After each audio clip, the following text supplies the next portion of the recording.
वहाँ ना मांगने वाले आते थे घरों में ना। तो मामा ने ना गुस्से में उसको कहा कि चले जाओ, ये कोई तरीका है मांगने का, ये है वो है। गुस्सा किया, पता नहीं मामा किस मूड में थी। हमारा फिर काफ़ी बड़ा नुकसान हुआ थोड़ी देर बाद ही।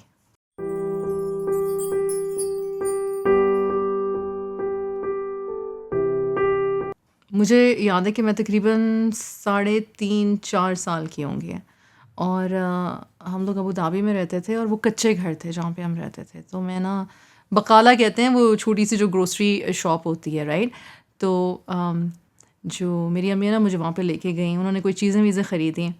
तो मैंने ना चुपके से 2 बबल गम्स जो थी ना वो हाथ में पकड़ ली। तो हाथ में पकड़ ली, लेकिन ये था कि बाहर निकल के मैंने कहा ये मैंने ली है। अम्मा ने कहा ये चोरी होती है, पता है तुम्हें?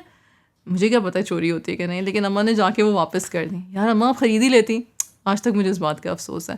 लेकिन पहली दफ़ा मुझे पता चला कि ये इस तरह से चोरी होती है, सिखाया उन्होंने।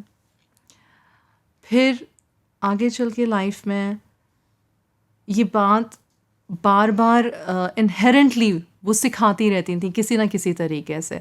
मैं ये कहना चाह रही हूँ कि तरबियत जो होती है ना, जो पेरेंट्स करते हैं, वो यूजुअली ऐसे ही हो रही होती है जैसे life is continuously going on. एक और जो एक कैरेक्टर डेवलपमेंट की बात हो रही है ये। एक और दफ़ा हुआ ये कि ना, बात तो थोड़ी सी है अजीब, लेकिन वहाँ ना मांगने वाले आते थे घरों में ना। तो वहाँ पे ना एक मांगने वाला आया और उसने कहा कि मैं गरीब हूँ तो मुझे दे दो। वो पठान भाई थे हमारे, ठीक।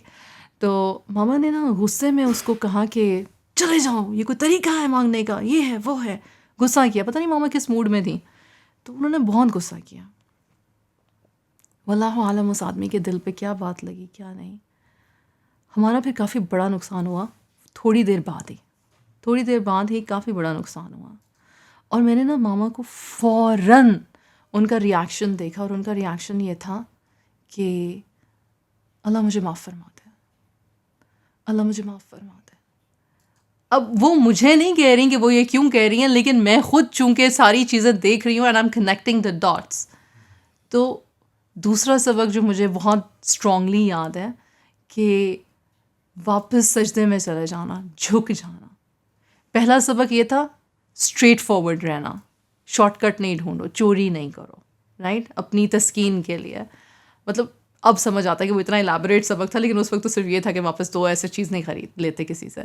और दूसरा ये था कि गलती हो गई है, फ़ौरन मान लो, ढीठ मत बनो, एरोगेंट मत बनो, झुक जाओ।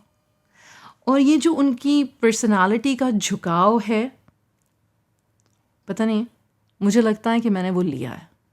मुझे लगता है कि उस ह्यूमिलिटी ने, उस हम्बलनेस ने मेरी ज़िंदगी को आसान किया है।